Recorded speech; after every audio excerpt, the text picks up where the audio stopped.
So ఈరోజు వచ్చిన తర్వాత సీఎం గారిని కలవడం జరిగింది. సీఎం గారు కలిసిన తర్వాత సో ఇక్కడికి వచ్చాను.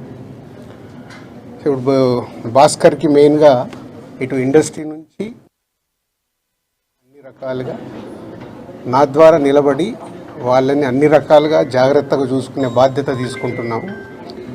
అలాగే భాస్కర్ని అడిగాను ఇప్పుడే, working in private job. So భాస్కర్కి ఇంట్రెస్ట్ ఉంటే ఇండస్ట్రీలోకి తీసుకొచ్చి ఆయనకు పర్మనెంట్గా కూడా ఒక జాబు ప్రొవైడ్ చేసేలాగా నాకు ఆలోచన వచ్చి నేను సీఎం గారికి చెప్పడం బాగుందన్నారు. సో అది ముందు శ్రీతేజ్ రికవర్ అయిన తర్వాత ఈ ఫ్యామిలీకి కావాల్సినవి, నెక్స్ట్ అయిన డాటర్ కూడా ఉంది, 7 years పాప. సో వాళ్ళకి కావాల్సినవన్నీ చూసుకునే బాధ్యతని తీసుకుంటున్నాను. అలాగే ఇండస్ట్రీ, గవర్నమెంట్, ఈరోజు అందరూ గవర్నమెంట్ ఏదో ఇండస్ట్రీని దూరం చేస్తుంది, ఇలాంటి రకరకాల న్యూస్లు చూస్తున్నాం. సీఎం గారు ఒకటే చెప్పారు, ఇండస్ట్రీకి కావాల్సినవన్నీ ఎఫ్డీసీ ద్వారా ఏమున్నా ఇండస్ట్రీ కోసం గవర్నమెంట్ అన్ని రకాలుగా నిలబడుతుంది. అలాగే నేను వచ్చిన తర్వాత ఇండస్ట్రీలో కూడా చాలామందితో మార్నింగ్ నుంచి మాట్లాడుతూ ఉన్నాను. సో సీఎం గారు అపాయింట్మెంటు రేపు కానీ ఎల్లుండి కానీ ఇస్తాను. అందరం వెళ్ళి సీఎం గారిని కలిసి అన్ని రకాలుగా రెండుటి మధ్యలో, ఇండస్ట్రీకి అటు గవర్నమెంట్కి మధ్యలో ఉంటూ బ్రిడ్జిగా ఎలాంటి సమస్యలు తలెత్తకుండా చూసుకునే రెస్పాన్సిబిలిటీని సీఎం గారు నాకు ఇచ్చారు.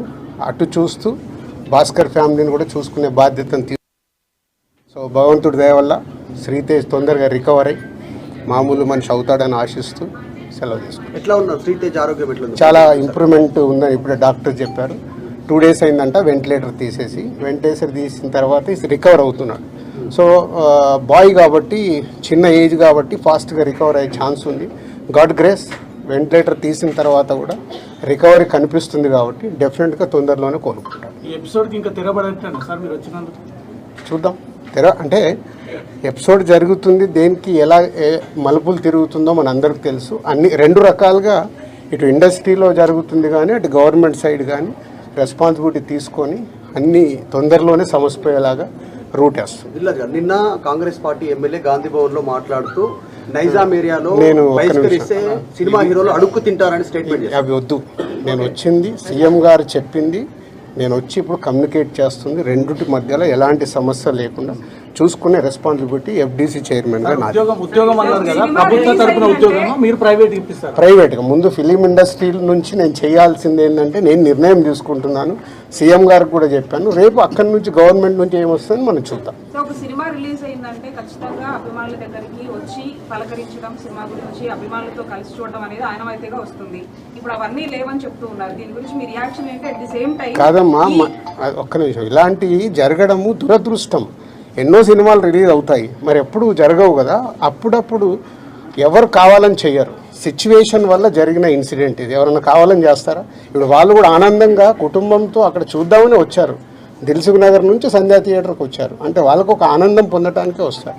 దురదృష్టం ఇలాంటి సంఘటన జరగడం. ఇలాంటి సంఘటన చెయ్యాలని ఎవరు చేయరు, జరిగింది కాబట్టి దీనికి అన్ని రకాలుగా చూసుకొని చేయాల్సిన బాధ్యత పౌరులుగా మా పైన ఉంది, అలాగే మీడియా పైన కూడా ఉంది. మనందరికీ రెస్పాన్సిబిలిటీ ఉంది. దీన్ని మనము మీ సైడ్ నుంచి కూడా రెస్పాన్సిబిలిటీ ఏంటి, కరెక్ట్గా చూపించిందే 10 సార్లు చూపించి 10 సార్లు వేసి జనాలకు కాకుండా జాగ్రత్త. ఇప్పుడు నేను మాట్లాడాను, దీంట్లో ఉన్న మంచిది జనాల దగ్గరకు తీసుకెళ్లి సొసైటీకి ఉపయోగపడేలాగా చేయాలి. ఇప్పుడు మీరు చెప్పినారు ప్రభుత్వానికి ఇండస్ట్రీకి మధ్య బ్రిడ్జ్ లాగా మీరు పనిచేయబోతున్నారని. సీఎం చెప్పిన మాటలకి అల్లు అర్జున్ కౌంటర్గా ప్రెస్ మీట్ పెట్టి అవన్నీ కమెంట్స్ చేసినారు, మీరు చూసే ఉంటారు. అట్లా కాదు, ఫాల్స్గా చెప్తున్నారు అని. దాన్ని మీ అబ్జర్వేషన్? నేను అదే కదా రాత్రి వచ్చాను, వచ్చి ఇప్పుడు సీఎం గారిని కలిశాను. సీఎం గారు చెప్పాల్సింది మీకు చెప్పాను. తర్వాత అల్లు అర్జున్ కూడా కలుస్తాను, ఇండస్ట్రీలో ఇంపార్టెంట్ పర్సన్గా. కలిసిన తర్వాత అది కూడా చెప్పి సమన్వయం చేస్తాను. అదే నా డ్యూటీ. నేను మాట్లాడతాను, నేను కలిసిన తర్వాత మాట్లాడతాను. మీకు అదే మళ్ళీ నన్ను కూడా కాంట్రవర్షియల్ క్వశ్చన్ వేసి తీసుకురావద్దు. నేను ఇంకా కలవలేదు, కలిసిన తర్వాత మాట్లాడతాను. ఇప్పుడు సీఎం గారు పాయింట్ ఆఫ్ వ్యూలో మొత్తం విన్నాను, అన్ని చెప్పాను. ఆయన పాయింట్ ఆఫ్ వ్యూలో విన్న తర్వాత నెక్స్ట్ ప్రెస్ మీట్లో మాట్లాడతాను. నాకు ముందు కావాల్సింది ఏంటంటే, మనందరికీ కావాల్సింది ఏంటి, సీఎం గవర్నమెంట్దా లేక అల్లు అర్జున్దా కాదు, ఈయనకి ఏం సపోర్ట్ చేస్తున్నాం, ఈయన ఫ్యామిలీని ఎలా కాపాడుతున్నాం అనేది మన అందరి రెస్పాన్సిబిలిటీ.